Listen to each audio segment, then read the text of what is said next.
Olá, no início de março, cerca de uma semana após o início da guerra, o presidente Donald Trump ameaçava não haverá acordo com o Irã, a não ser em caso de uma rendição incondicional, ou seja, um acordo totalmente imposto pelos Estados Unidos. Mais de 100 dias depois, Trump aceita um acordo que reconhece não só a capacidade do Irã de resistir aos bombardeios dos Estados Unidos e de Israel, mas também reconhece a capacidade da ditadura teocrática iraniana de abalar a economia mundial ao fechar o Estreito de Hormuz, saída do Golfo Pérsico, por onde passavam em condições normais 130 navios por dia, com 20% do petróleo consumido no mundo.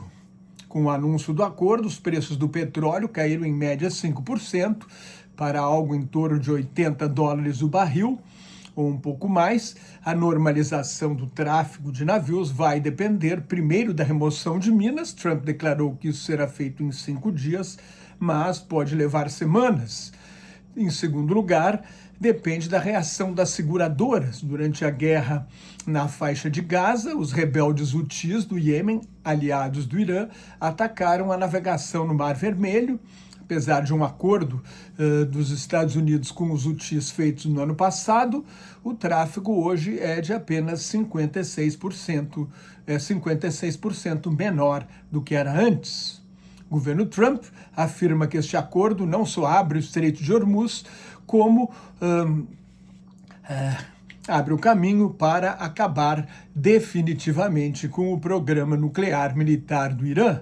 Mas esta era a situação anterior à guerra. O Estreito de Hormuz estava aberto e os Estados Unidos negociavam com o Irã a questão nuclear, os mísseis e o apoio iraniano a milícias no Oriente Médio. Aliás, uma negociação que já havia começado no governo Joe Biden, depois que Trump suspendeu o acordo nuclear firmado no governo Barack Obama, com o apoio de todas as grandes potências do Conselho de Segurança das Nações Unidas. Esse acordo foi assinado em 2015 e Trump abandonou em 2018. Esta guerra é uma ampliação da guerra, uma extensão da guerra deflagrada em 7 de outubro de 2023 pelo ataque terrorista do movimento de resistência islâmica, o Hamas, contra Israel, e uma retomada da Guerra dos 12 Dias, travada em junho do ano passado pelos Estados Unidos e Israel contra o Irã, quando Trump garantiu que havia destruído totalmente as instalações nucleares do Irã, obliterado o programa nuclear iraniano, o que tornaria desnecessária a guerra atual. Quando começaram esta guerra, em 28 de fevereiro, os Estados Unidos e Israel deixaram claro que o objetivo era derrubar o regime iraniano, fragilizado por uma profunda crise econômica e uma onda de protestos populares reprimida com talvez até 45 mil mortes, ou mesmo mais do que isso. As únicas maneiras de derrubar o regime seriam invadir o país e realizar uma operação terrestre, que nem os Estados Unidos nem Israel queriam, porque custaria a vida de muitos soldados, ou apostar numa guerra prolongada, capaz de minar a economia iraniana e levar ao colapso do regime. Era essa segunda opção que Israel gostaria, mas Trump prometeu acabar com o envolvimento dos Estados Unidos nas guerras eternas no Oriente Médio e tem eleições, o Partido Republicano tem eleições para disputar em 3 de novembro, onde deve perder a maioria na Câmara e talvez também no Senado, o que tornaria Trump no que os americanos chamam de lame duck, um pato manco, um presidente que nos seus últimos anos, sem maioria no Congresso, tem seu poder significativamente reduzido. A mudança de regime seria a única garantia de que o Irã não vai fazer, de que este regime iraniano não vai fazer a bomba atômica. Quando isso se revelou impossível sem uma invasão que causaria a morte de muitos soldados, os Estados Unidos reduziram seus objetivos militares ao fim do programa nuclear, redução do alcance dos mísseis iranianos, destruição da marinha de guerra do Irã e fim do apoio a cerca de 60 milícias acusadas de desestabilizar o Oriente Médio, entre elas o Hamas, a milícia extremista xiita libanesa Hezbollah, o Partido de Deus, os Houthis e vários grupos, principalmente no Iraque. Os dois lados queriam um acordo, mas o Irã não fez nenhuma concessão importante. O programa nuclear e o urânio enriquecido serão objeto de negociações futuras.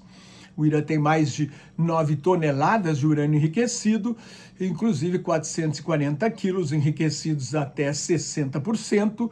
Para fabricar armas atômicas, o urânio precisa ser enriquecido até um teor de 90% de urânio 235. 60% já estão perto, né, dos 90%. Então, na opinião de Steve Cook, especialista em Oriente Médio do Conselho de Relações Exteriores, um centro de estudos norte-americanos, não há nada neste acordo que Trump possa apresentar como vitória. Se houver o retorno da liberdade de navegação no Estreito de Hormuz, e é apenas uma volta à situação anterior à guerra, ao que acontecia no dia 27 de fevereiro. A negociação nuclear estava em andamento antes da guerra. Então, por que a guerra? Questiona Cook. Estrategicamente, o presidente não conseguiu nada. Em primeiro lugar, Trump não obrigou o Irã a acabar com o programa nuclear e a entregar urânio enriquecido.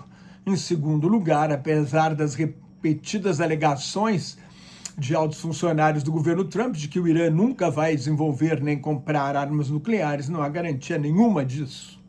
O Irã não acredita em Trump, que abandonou o acordo nuclear negociado por Obama, e se o regime entende que Trump mente e trapaceia, certamente se dá o direito de fazer o mesmo. Tendo em vista a situação atual e este acordo, nada indica que o Irã vá abrir mão totalmente de enriquecer urânio, um direito que todo país sem armas nucleares tem com base no Tratado de Não Proliferação Nuclear. Os Estados Unidos querem que o urânio enriquecido até 60% seja diluído sob a supervisão da Agência Internacional de Energia Atômica ou entregue. Em terceiro lugar, o Estreito de Hormuz será reaberto, mas o que vai acontecer no fim dessa extensão da trégua por 60 dias? O Irã já percebeu que fechar o estreito é sua principal arma de defesa. Pode fazer isso de novo se as negociações fracassarem. O alívio das sanções econômicas impostas ao Irã, o alívio total vai depender das negociações sobre armas nucleares. O Irã afirma que não desenvolve armas atômicas porque isso está proibido por um decreto do Ayatollah Ali Khamenei, morto no primeiro dia da guerra, 28 de fevereiro. Mas a ditadura teocrática resistiu à morte dos seus líderes, promoveu Mojtaba Khamenei, filho do ditador morto, como novo supremo líder espiritual da Revolução Islâmica.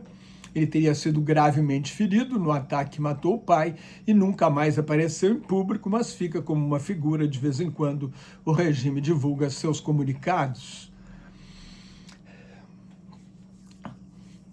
A realidade é que o regime ficou intacto, apesar da morte do seu líder e de vários comandantes militares, e o poder se deslocou do clero muçulmano xiita para a Guarda Revolucionária Iraniana, o braço armado, a tropa de choque do regime, nada mais distante de uma rendição incondicional. E ainda não acabou.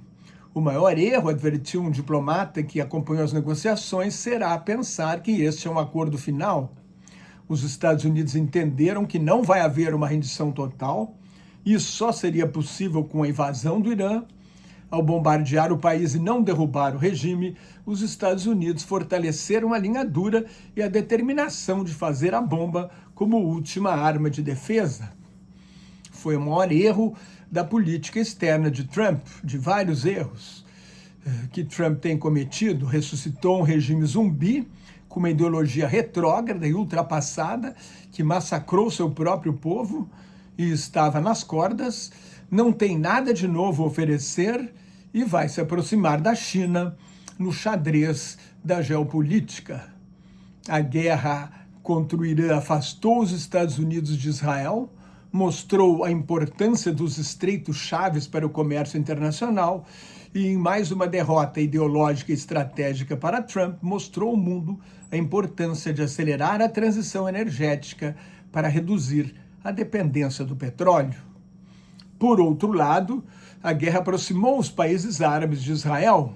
Atacados pelo Irã, eles não entraram diretamente no conflito, que vem como a guerra de Israel. Seria extremamente impopular diante das massas árabes participar de uma guerra de Israel contra outro país muçulmano, de Israel e dos Estados Unidos. Mas Israel e os países árabes, especialmente as monarquias petroleiras do Golfo, têm um inimigo comum, o Irã, e trocam informações de inteligência. Esse resgate dos chamados Acordos de Abraão, em que países árabes reconheceram Israel, é o único resultado positivo para Trump. Mas a Arábia Saudita, Catar e Kuwait só vão reconhecer Israel se houver uma perspectiva de solução para o problema palestino, que é o que mais incomoda as ruas árabes, as massas árabes, que os líderes mesmo ditatoriais tanto temem. E a solução do problema palestino não está nos planos do atual governo de Israel, muito mais interessado em consolidar a ocupação definitiva da Cisjordânia para enterrar definitivamente o sonho de um Estado nacional palestino. Israel terá eleições em outubro. O favorito é Gadi Eisenkot, ex-comandante das Forças Armadas. Ele é contra a anexação, que vê como uma ameaça a Israel como um Estado democrático judeu, mas alega que a criação de uma pátria para o povo palestino não é um objetivo relevante no momento. Ele não pode dizer isso numa campanha eleitoral, que é a favor depois dos ataques terroristas de 7 de outubro de 2023, a população israelense vê com muito mais temor e suspeita a criação de uma Palestina independente.